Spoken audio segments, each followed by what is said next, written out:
Hello there, and welcome. You can rest now. There is nothing you need to do, nowhere you need to be, except here. Tonight, I'll be your guide as we take a quiet stroll through time, wandering gently through the stone-paved streets of old cities to learn about the people who stayed awake while others slept, the night watchers and city guards. Let your eyes soften and your breath slow. You're safe here. The story will carry you. Let's begin. Imagine a world before streetlights, before glowing screens or midnight emails, before neon signs or headlights sweeping down highways. In the old cities, from the lantern-lit alleys of Rome to the winding streets of medieval Paris, nightfall brought deep, enveloping darkness. Shadows stretched long across uneven cobbles. Smoke curled up from chimney pots as hearth fires settled into gentle embers.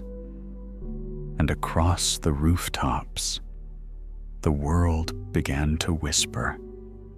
Cities of the past lived and breathed by daylight, but they also had their guardians of the night, the Watchmen, the quiet walkers of midnight.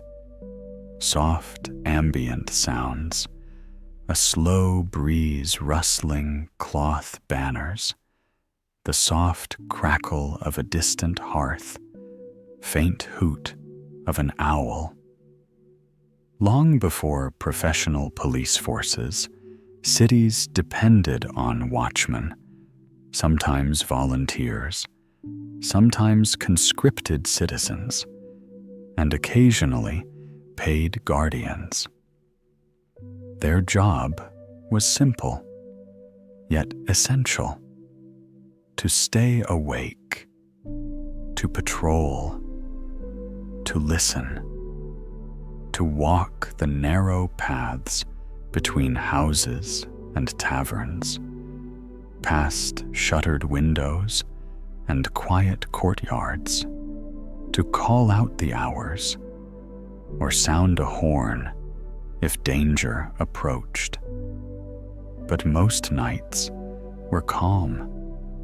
Most nights they simply walked, breathing in the cold night air, keeping time with the slow rhythm of their footsteps.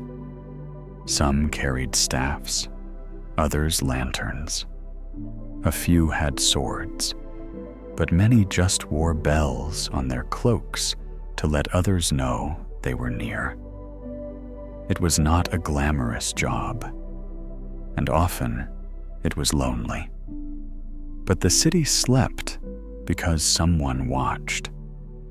In cities like London, Amsterdam, and Nuremberg, the watch would begin after the bells tolled the 9th hour.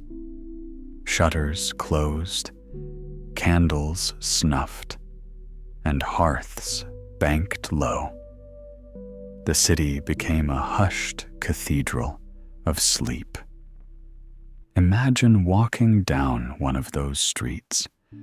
Perhaps you'd hear your own footsteps echoing off the stones, or catch the scent of bread left out to rise, or hear a distant lullaby through a window just cracked open. And above you, the stars, unchallenged by modern light, shimmered quietly. The night was still, and the watchman passed by. Ambient sounds, soft creaking of wood beams, distant clink of metal against cobblestone, rustling of leaves in trees overhead. In many cities, night watchmen were also timekeepers. They would call out the hours in rhymed verse or simple chants. The bell tolls 12, all is well. Or in German towns, they might sing, Hört Leut und lasst euch sagen, unsere Glock hat 12 geschlagen. Hear ye people, let it be said, the bell has struck 12. This wasn't just poetic. It served a purpose. It told those in earshot that someone was awake and watching. The songs became part of the night, familiar, rhythmic, like a lullaby for the city itself. A watchman's toolkit was simple and designed for long hours in the cold and dark. Lanterns with horn or glass panes, candles stubbed inside, a sturdy cloak, perhaps lined with fur or wool, a cudgel or spear, though rarely used. Some carried written lists of duties or a pocket bell to signal the hour.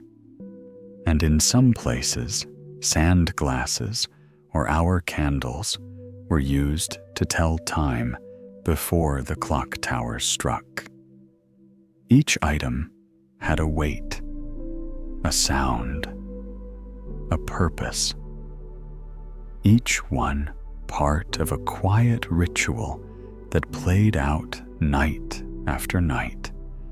Beyond the streets were the city walls, and on these ramparts, another kind of night watch stood guard.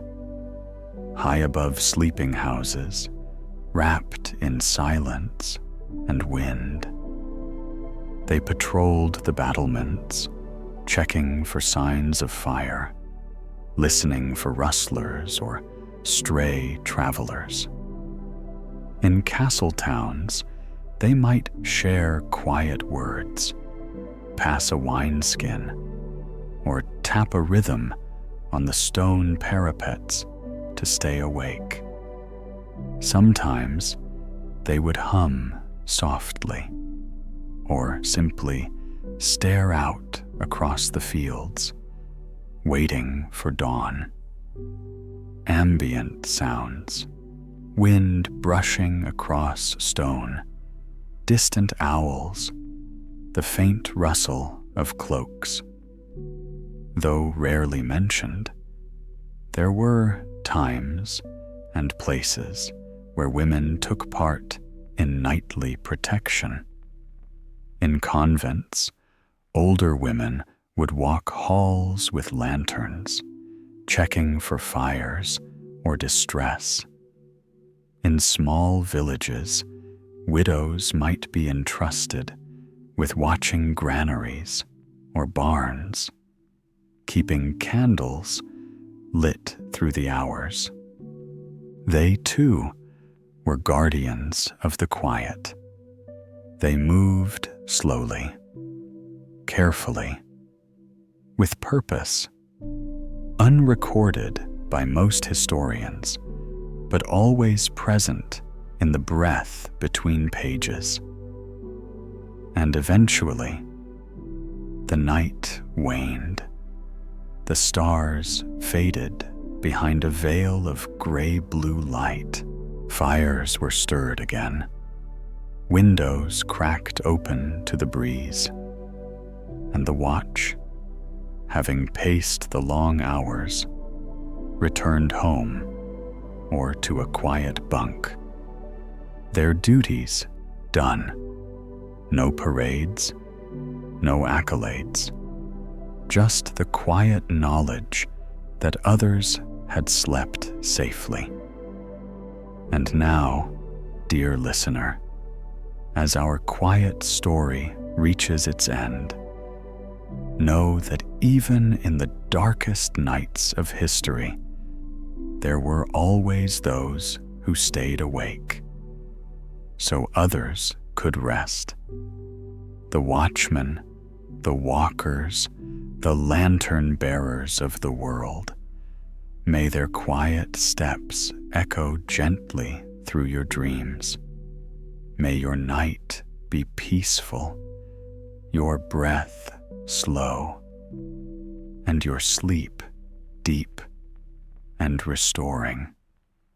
Good night, and sleep well.